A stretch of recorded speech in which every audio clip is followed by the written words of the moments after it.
얼마 전에 이 SNS에서 한 글을 읽었는데 전 세계를 누비면서 이 복음을 전하시는 닉 부이치치 우리 형제 아마 사진 있으면은 보여주시고 아마 한번 좀 들어보셨을 겁니다. 머리와 몸통, 작은 왼발과 두 개의 발가락만 가지고 태어났습니다. 그는 호주 브리즈번에서 이 목사의 아들로 태어났습니다. 그는 자기 몸의 절망에 8살쯤에 자살을 시도했다고 합니다.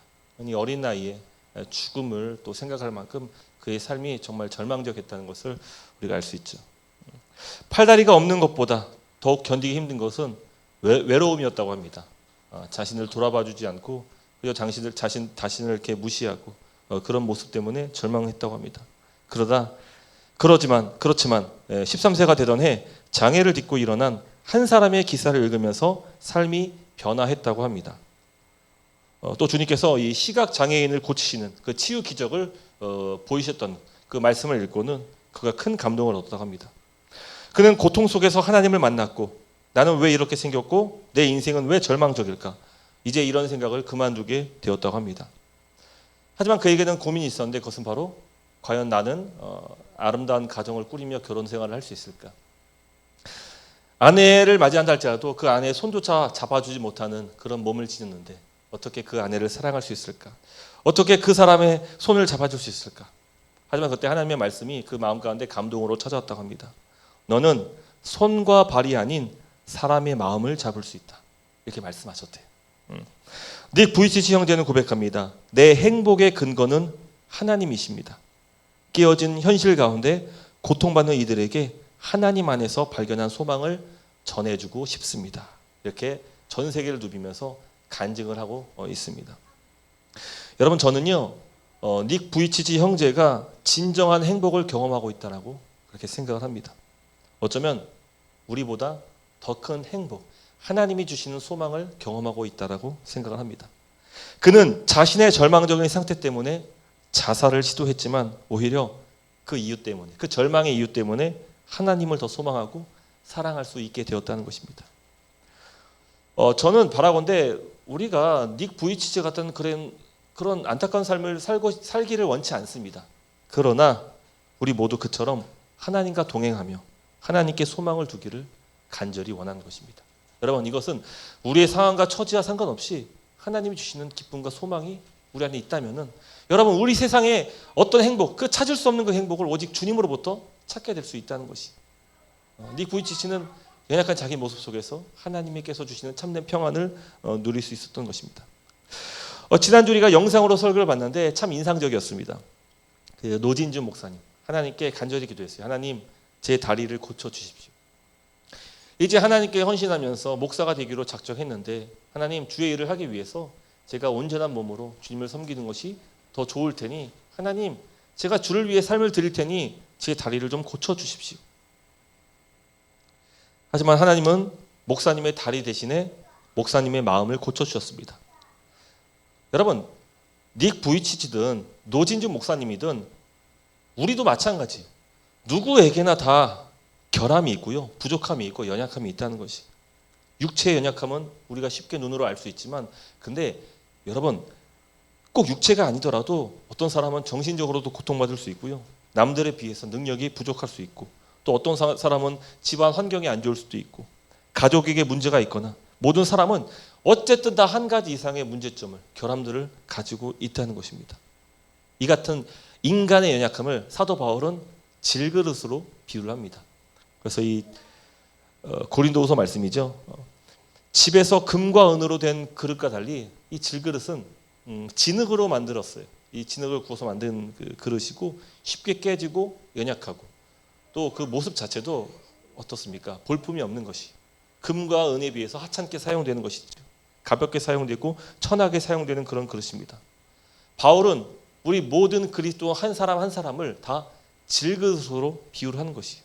우리는 하찮은 질그릇이에요. 우리는 겉으로 드러났든 겉으로 드러나지 않았든 우리 자체는 너무 연약한 깨지기 쉬운 질그릇이라는 거예요. 하지만 바울이 소망을 갖고 있으면 우리가 질그릇임에도 불구하고 그 질그릇 안에 무엇을 담고 있습니까? 바로 예수 그리스도라는 보배를 담았기 때문에 우리가 어떻습니까? 존귀하다는 것이. 우리가 존귀할 수 있는 이유는요 내 능력에 뛰어나서 내가 사람들 앞에서 떵떵거릴 수 있는 그런 능력을 갖춰서가 아니에요. 우리 안에 예수 그리스도를, 그 보배를 담고 있기 때문에 하찮은 질그릇인 우리도 하나님 앞에서 존귀할 수가 있는 것입니다. 여러분, 신자와 비신자를 한번 잘 생각해 보십시오. 우리는 신자든 비신자든 다 누구나 금그릇 되고 싶고 은그릇이 되고 싶어 합니다. 그래서 우리가 구하는 바들을 보면은 하나님 저를 좀 강하게 해주세요. 하나님 제게 좀 능력 좀 주세요. 제게 좀 부귀 영화를 좀 주세요. 하나님 사람들이 저를 무시하지 못하도록 지혜를 주세요. 재물을 주세요. 지난주 목사님 간증처럼 하나님 제가 목사가 되어서 주회를 잘 감당할 수 있도록 건강한 신체를 주옵소서. 아무래도 불편한 다리보다 건강한 육체가 더 주회를 잘할 수 있을 거라 아마 목사님이 생각했기 때문에 그런 기도했을 거라 생각합니다. 기도의 목적 자체가 너무 선합니다. 하지만 하나님의 대답이 어떻습니까? 하나님은 나는 너를 고쳐주지 않겠다. 난 너를 고쳐주지 않을 거야. 이렇게 말씀하시는 겁니다. 여러분, 주의 말씀을 이렇게 또렷한 주의 말씀을 듣는다면 우리는 절망할 것이, 하나님 제가 다른 것을 위해 구하는 것도 아니고 주의 일을 위해서 구하는 것인데 어찌 그걸 거절할 수 있습니까? 진짜 하나님께 나타나셔서 우리 기도 응답을 입술로 하나님께서 육성으로 말씀하신다면 우리는 낙심할 거예요. 우리 상황도 어쩜 비슷한 것 같습니다. 하나님 제 문제를 해결해 주시고 제게 좋은 환경을 좀 주시고 넉넉한 형편을 제공해 주시고 좋은 직장, 멋진 배우자, 지혜로운 자녀들을 허락해 주세요. 만일 우리가 그렇게 기도했음에도 불구하고 하나님의 응답이 없다고 한다면요, 하나님은 어쩌면 우리의 요구를 들어주실 생각이 없으신 것일 수도 있어요. 그때는 우리가 한번 살펴봐야죠. 하나님이 이 내 기도를 원치 않으시는구나. 내가 원하는 바를 들어주시 않기를 원하시는구나.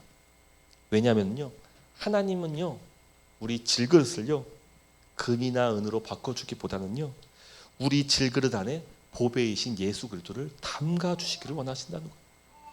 나는 너를 강하게 하지 않을 거야. 난 절대로 너를 금과 은처럼 만들지 않을 거야. 하지만 내가 너에게 강함이 되어줄 거야. 금보다 은보다 더 귀한 존귀한 예수 그리스도를 너에게 줄 것이야.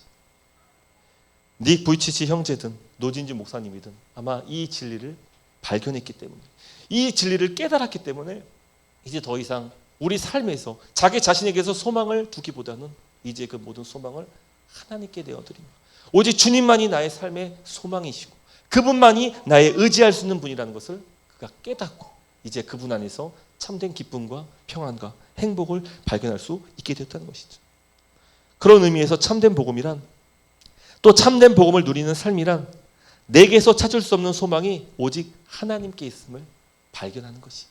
우리가 정말 복음 설교를 제대로 듣고 이 복음 설교를 통하여서 은혜를 받았다면 그것은 이제 나의 모든 소망이 주님께 있다는 것을 깨닫고 이제 우리 주님만이 나의 참된 아버지시며 그분만이 나의 진정한 왕이라는 것을 내가 알게 되는 것, 그분께 소망을 두는 것, 아마 그것이 복음을 들은 결과일 것입니다. 그런 하나님과 동행하며 그분을 의지할 수 있게 되기를 주님의 이름으로 축복합니다. 여러분, 나는 좀 부족할 수 있습니다. 그렇게 생각하지 않는 분들도 계시겠지만, 여러분, 우리가 인생 살다 보면은 수없이 깨지는 인생들이 우리 삶에 분명 나타나요.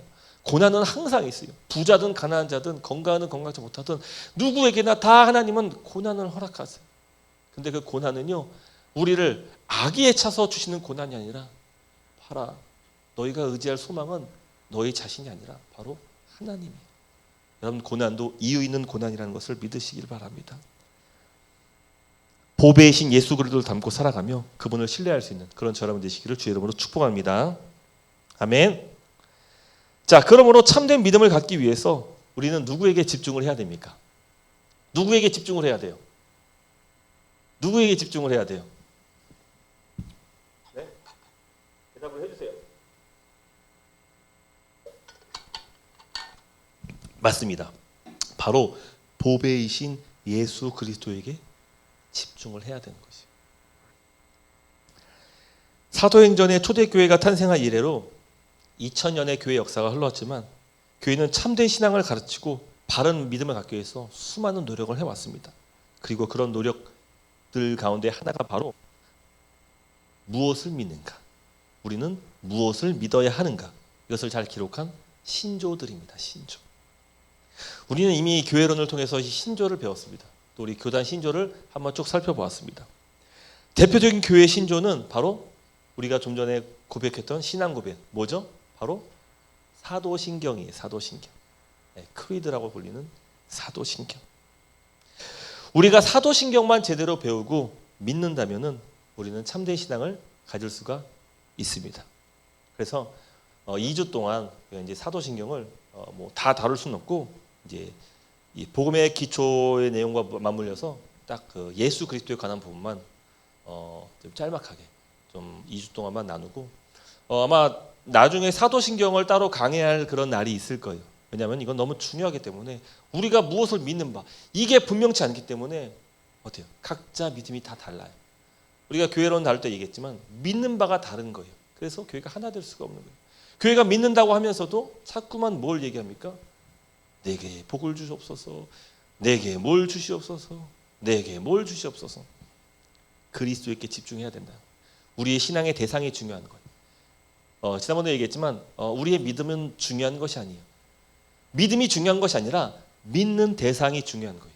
그 믿는 대상이 참된 대상이고 진리여야지 그 우리의 믿음이 가치가 있는 것이죠. 우리가 믿음은 진실하지만 믿는 대상이 진실치 못하다면 헛된 믿음일 뿐이에요.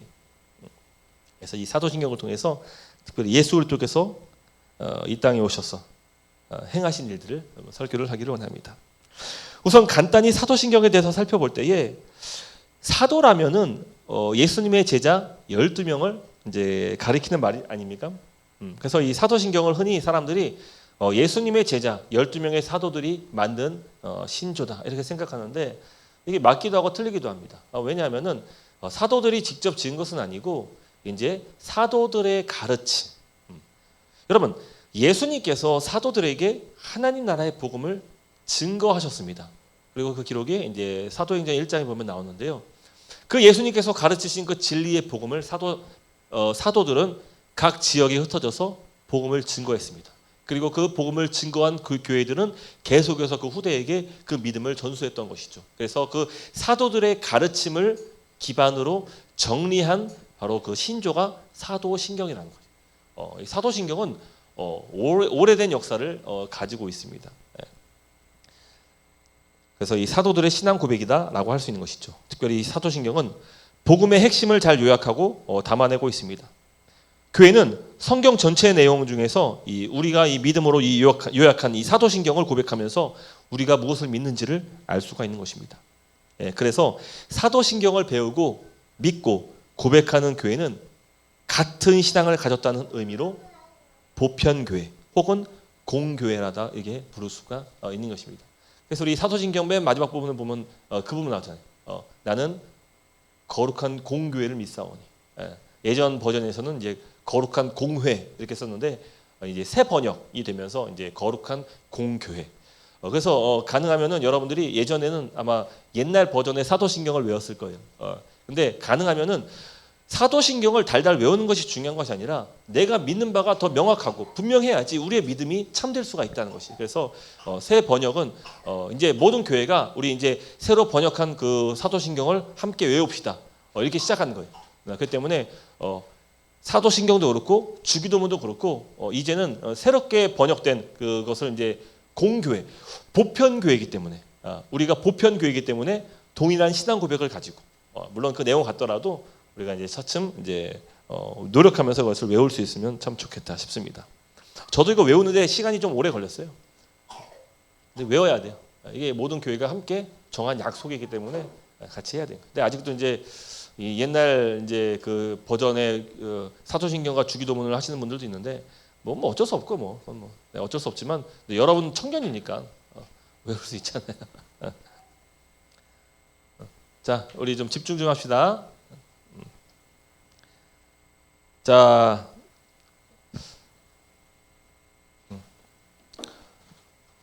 오늘 이 사도신경 이 전체는요 세 가지 신앙 고백으로 되어 있습니다. 첫 번째는 나는 성부 하나님을 믿습니다. 두 번째는 나는 성자 하나님 곧 예수 그리스도를 믿습니다. 세 번째는 나는 성령 하나님을 믿습니다. 즉 성삼위일체 하나님에 대한 고백문이 바로 사도신경입니다. 사도신경은 라틴어로 이 12문장으로 기록이 되었다고 합니다. 그래서 마치 12사도의 그 한 사람 한 사람에게 기록한 것처럼 12개의 문장으로 되어 있다는데 참 재미있죠. 그래서 이 사도신경은 여러모로 참 의미가 있는 것 같습니다.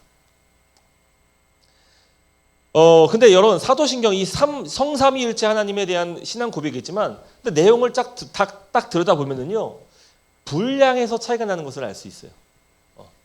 처음에 나는 창조주 하나님 한번 나는 그 사도신경 한번 띄워주시겠어요? 나는 전능하신 아버지 하나님 천지의 창조주를 믿습니다. 한 줄. 자, 그 다음에는요 다 예수 그리스도에 관한 것이 그의 유일하신 아들 우리 주 예수 그리스도 쭉 나오다가 어디서 성령 하나님 나옵니까? 보입니까? 여기 나는 성령을 믿으며 하나님은 뭐 창조주 뭐 전능하신 뭐 그런 거라도 있지만 이 성령 하나님은 그냥 성령을 믿사오며 약간 좀 성삼위일체 중에서 좀 소외된 듯한 그런 느낌을 받을 수가 있는데 여러분 우리가 이 내용의 분량을 보면 어떤 것을 느낄 수 있습니까?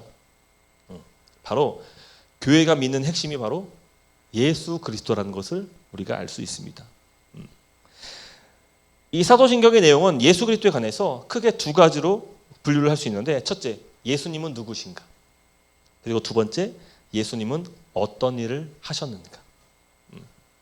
오늘 우리는 또 다음 주까지 이제 두 번째 예수님이 하신 일에 대해서 집중을 할 겁니다. 그래도 간단히 예수님이 누구신가를 살펴볼 때 나는 그의 유일하신 아들 우리 주 예수 그리스도를 믿습니다. 첫 번째 예수님은 그리스도시다.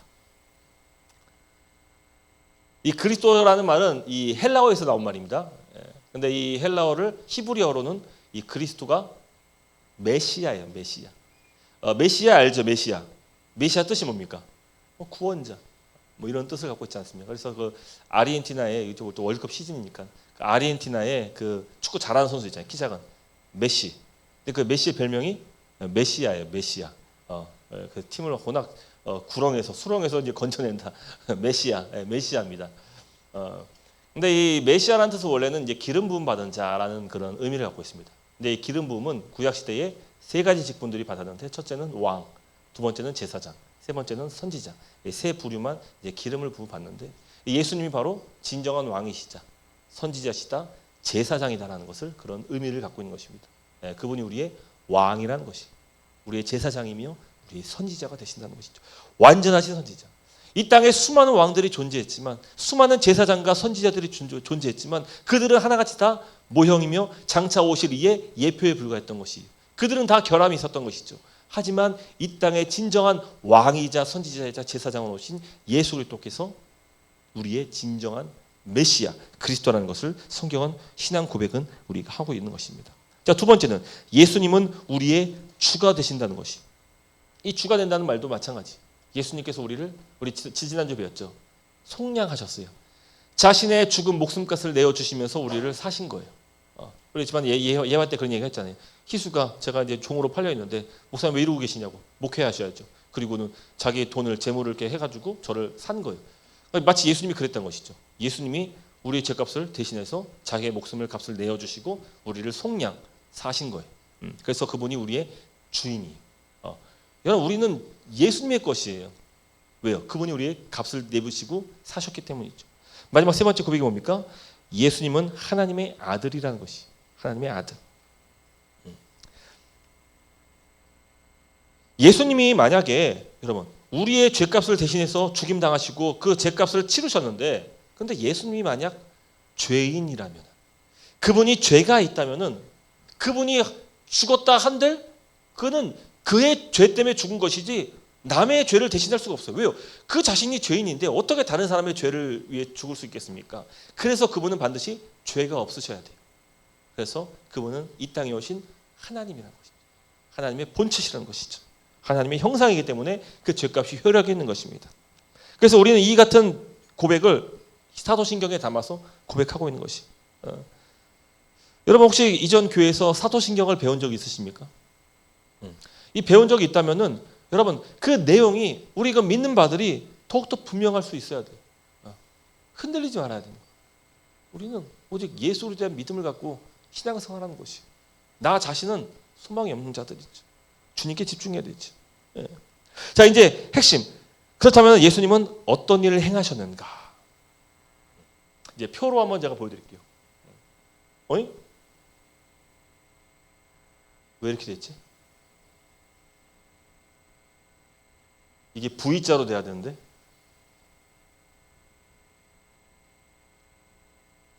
이게 안 됐나 보네. 자, 제가 카톡으로 사진 찍어서 보낼 테니까 이걸 보세요.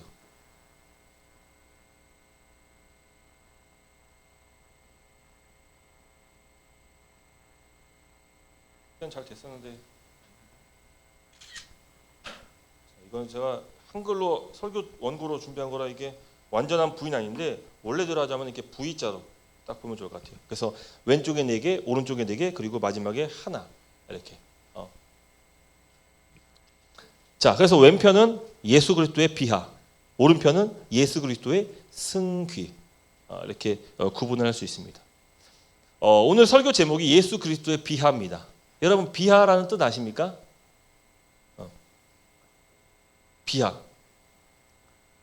아무개는 너무 거짓말을 잘해. 뭐 그게 진짜일 수 있지만 비하.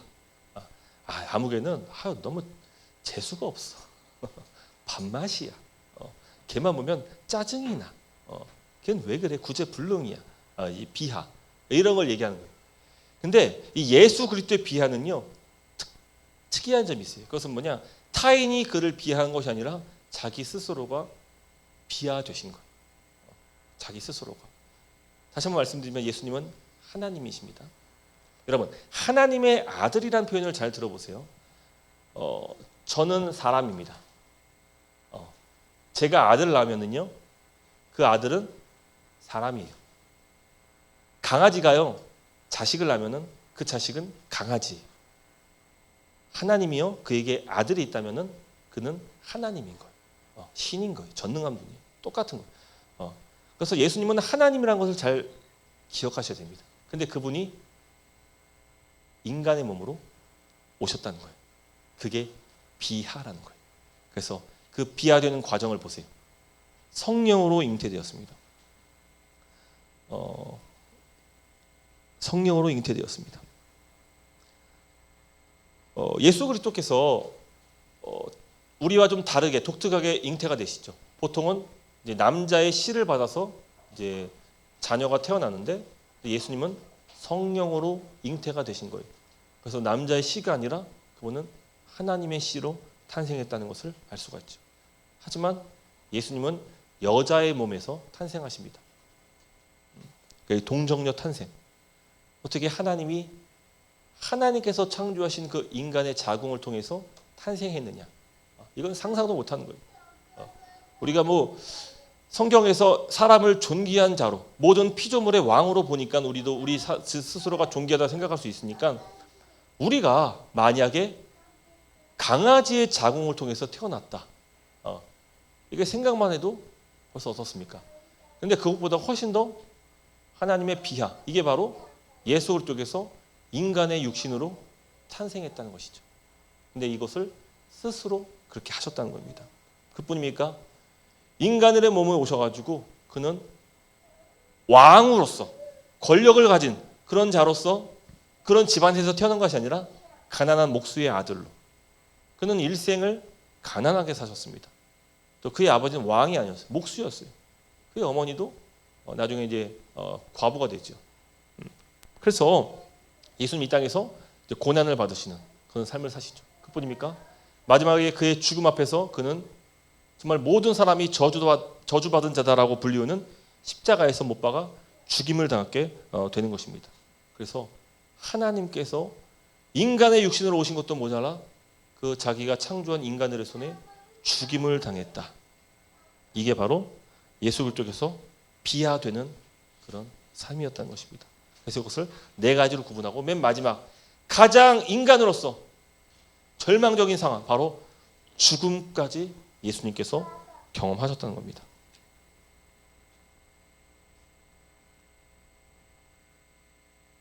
예수님은 하나님이시지만 인간의 죄를 대신한 화목제물이 되셨고 우리 죄를 속량하기 위해서 십자가에서 죽임당하셨고 우리의 죄값을 다 치르셨습니다.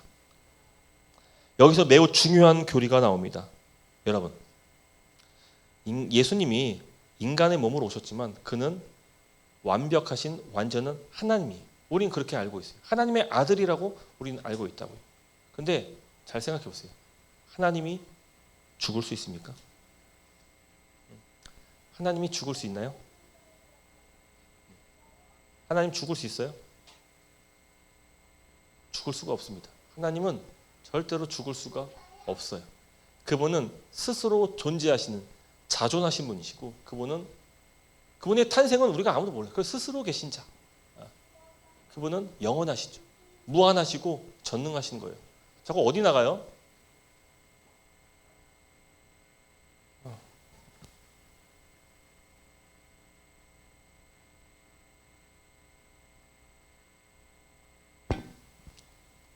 오늘 잠깐 비운 사람들은 설교 다시 또 들을 수 있도록 해야겠어요.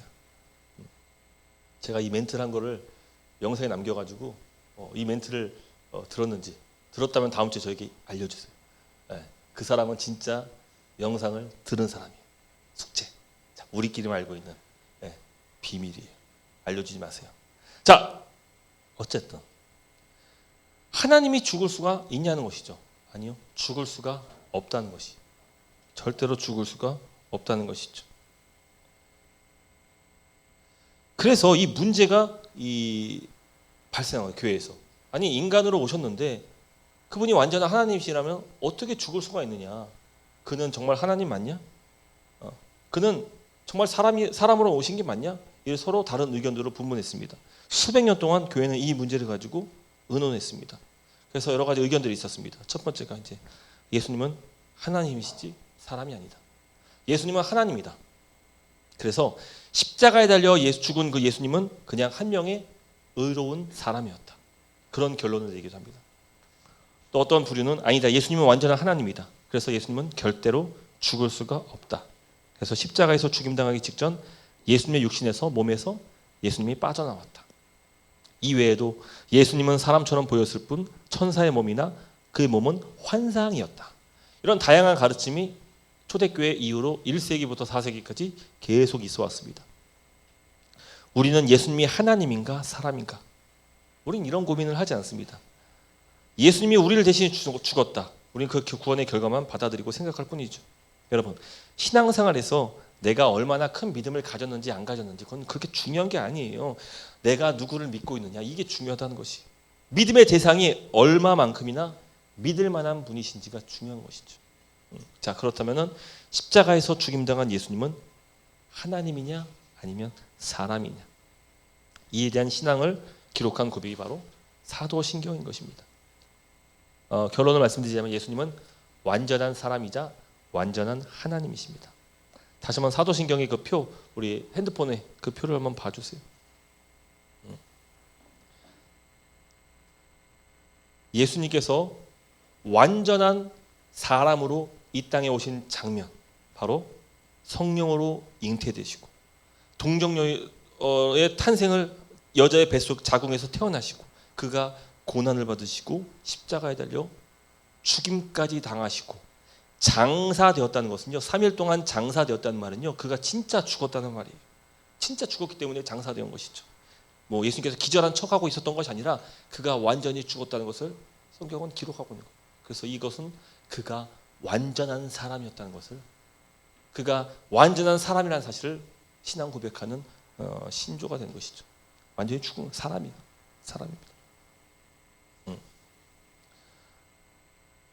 우리가 이제 다음 주에는 예수님의 승귀를 볼 거예요. 그 승귀는 뭡니까? 원래의 자리로 복귀하는 것이죠.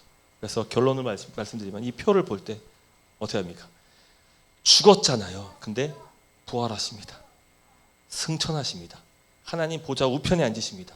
장차 하나님으로서 이 땅의 심판하러 재림하십니다. 바로 하나님께서 원래의 신분, 완전한 하나님이라는 것을 신앙 고백에 담고 있는 것이죠. 우리의 신앙의 주체, 대상, 예수 그리스도. 오늘날 한국교회의 안타까운 현실은 이런 예수 그리스도에 대한 그 복음, 그 진리, 이것보다 그저 자기 자신의 안위와 평안을 얻기 위해서, 내가 원하고 바라는 것을 얻기 위해서, 자신의 유익을 얻기 위해서 예수를 믿는다는 것입니다. 만일 자기의 유익함을 얻기 위해서 예수를 믿는다면 그 사람은 자신의 헌신과 공로로 예수님께 인정받고 자신이 원한 바를 이루고자 한다면 그 사람은 지금 찾는 것이 예수님이 아니에요. 그 사람은 중요한 것은 예수님이든 부처든 상관없어요. 그냥 기독교가 진리든 많이든 상관없어요. 그냥 자기가 원하는 것을 들어준다면 그냥 그 사람은, 그 대상은 신인 거예요. 얼마든지 종교를 옮기거나 교회를 그만둘 수가 있는 것이죠. 여러분, 이런 문제를 단지 종교적인 문제로만 볼 것이 아니라 교회 안에서도 이런 문제를 찾아볼 수가 있어요. 오늘날 한국 교회가 위기라 말할 때 그 위기는 아마도 교회를 마치 쇼핑하듯이 맛집을 찾아다니듯이 한다는 것입니다. 목사님의 설교가 은혜가 돼요. 그래서 교회를 옮겼어요.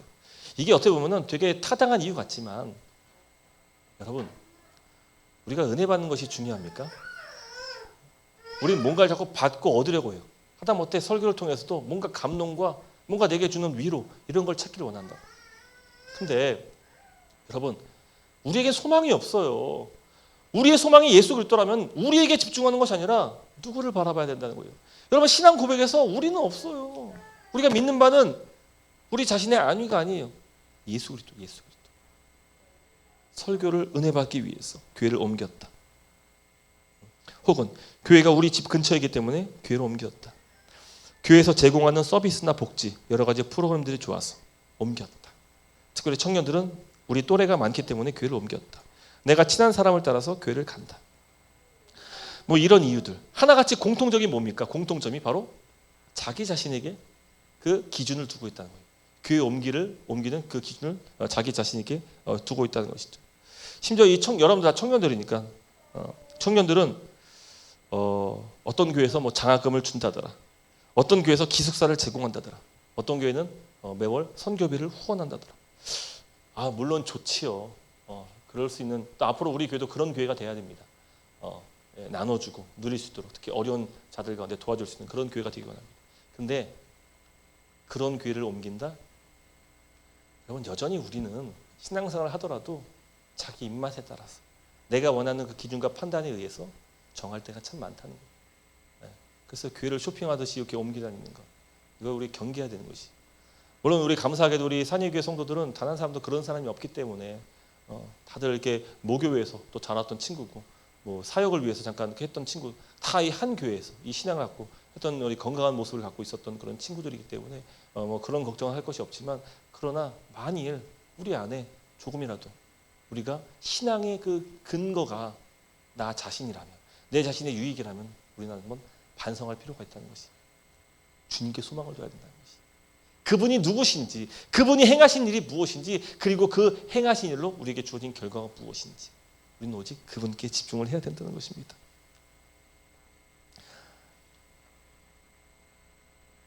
참된 신앙과 믿음 생활을 하기 위해서 우리는 계속해서 자기 자신을 부인할 줄 알아야 하는 것입니다.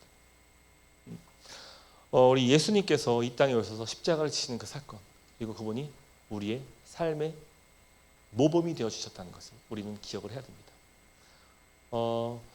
이제 우리 교회도 앞으로 이제 선교적 교회가 되기 위해서 이제 우리의 삶 자체가 하나님을 사랑하고 이웃을 사랑하고 이 슬로건을 가지고 앞으로 이 땅 가운데 이 교회를 열심을 다해서 섬기고 이웃을 섬길 수 있는 그런 삶의 목표가 이제 세워져야 될 텐데, 여러분, 우리가 먼저 가까이 있는 사람에게 섬김과 헌신하지 못한다면 어찌 우리가 세상을 바꿀 수 있겠습니까?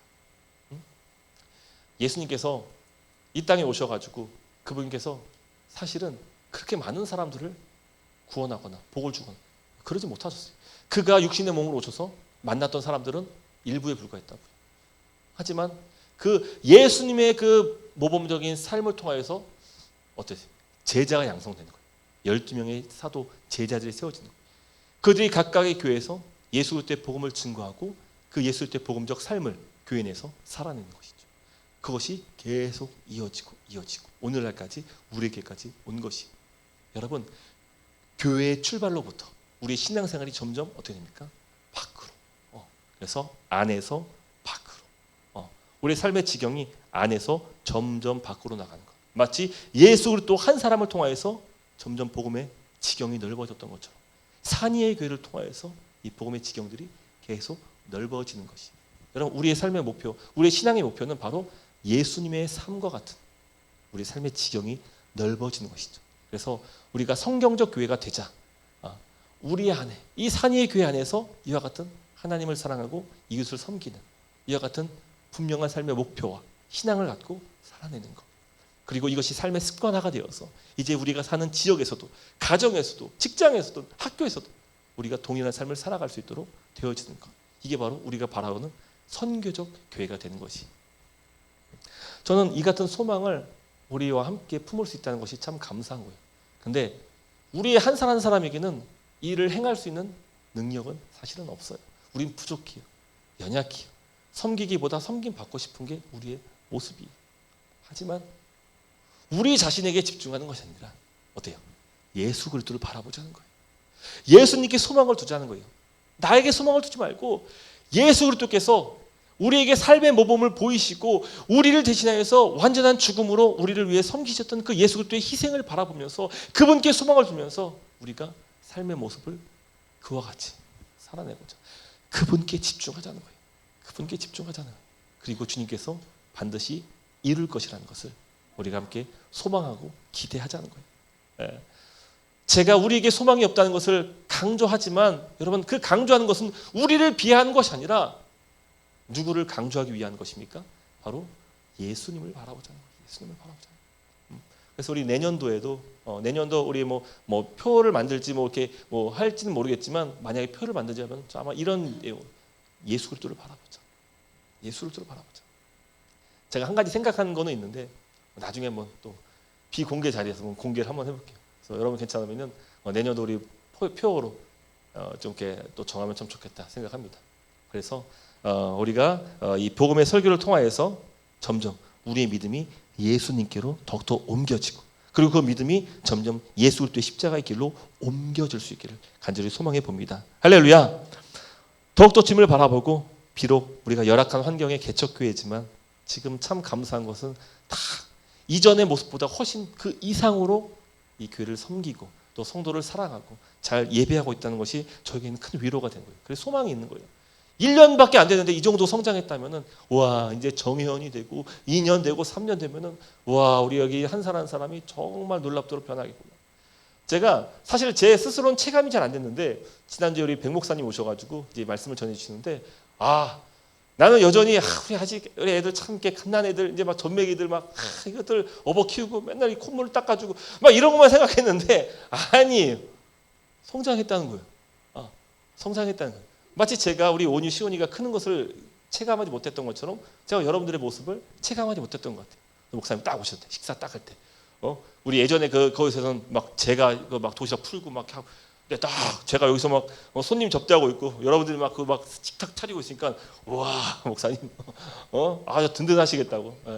뭐 당연히 해야 되는 거 아닙니까? 나는 늘 당연히 해왔으니까 우리 친구들이. 근데 아니 이런 작은 섬김 하나하나도 벌써 우리가 어때요?